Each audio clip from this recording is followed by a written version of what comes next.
मोदी हारे और जाकिर जीते, सबसे बड़े अवार्ड की सबसे बड़ी जंग, और जाकिर ने ये जंग जीतकर भारत का मान बढ़ा दिया, मगर पीएम मोदी इस जंग में पिछड़ गए। आजाद बुल इंडिया में आपका खैर मकदम है। आदिल खान आजाद का आदाब कबूल कीजिए और इस खबर को मैं आपको बताऊंगा कि मोदी कैसे हार गए और जाकिर कैसे उसी मुकाबले में मोदी से जीत गए।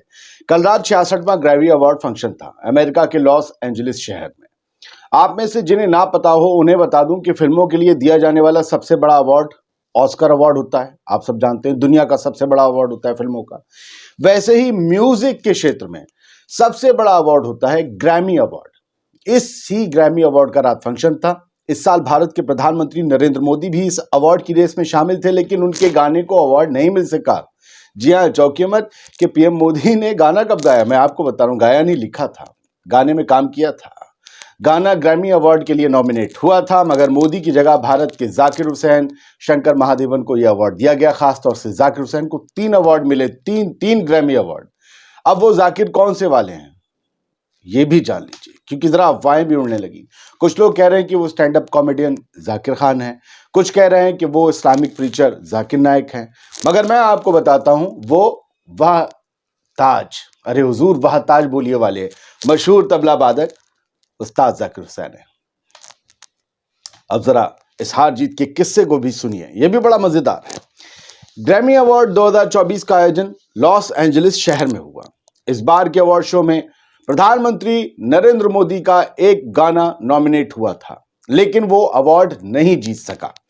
फाल्गुनी शाह एक सिंगर हैं, उनका एक गाना आया था अबेंडेंस इन मिलेट्स। ये खूब पॉपुलर रहा, खूब मशहूर हुआ, बेस्ट ग्लोबल म्यूजिक परफॉर्मेंस के लिए नॉमिनेट हुआ था, लेकिन इस गाने को अवार्ड नहीं मिला ग्रैमी की इस कैटेगरी में।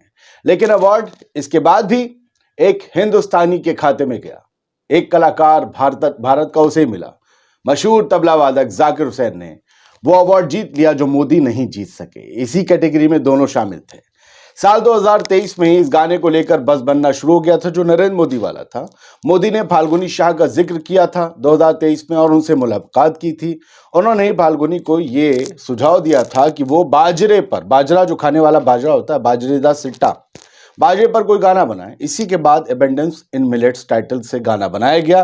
फाल्गुनी शाह और उनके हस्बैंड गौरव शाह ने इस गाने की जो है इसे बनाया था। गाने को best global music performance category Grammy में नॉमिनेट किया गया था। खुद नरेंद्र मोदी ने भी इस गाने की लिरिक्स में अपना कुछ योगदान दिया था, कुछ लाइंस लिखी थी पीएम ने हमारे, लेकिन फिर भी उनके लिखने के बावजूद गाना अवार्ड नहीं जीत सका। लेकिन जाकिर हुसैन ने 3 ग्रैमी अवार्ड जीत लिए। शंकर महादेवन और जाकिर हुसैन की बैंड शक्ति ने दिस मोमेंट के लिए सर्वश्रेष्ठ वैश्विक संगीत एल्बम का पुरस्कार जीता। ग्रैमीज ने एक्स पर पोस्ट साझा कर लिखा, सर्वश्रेष्ठ वैश्विक संगीत एल्बम विजेता को बधाई, दिस मोमेंट शक्ति।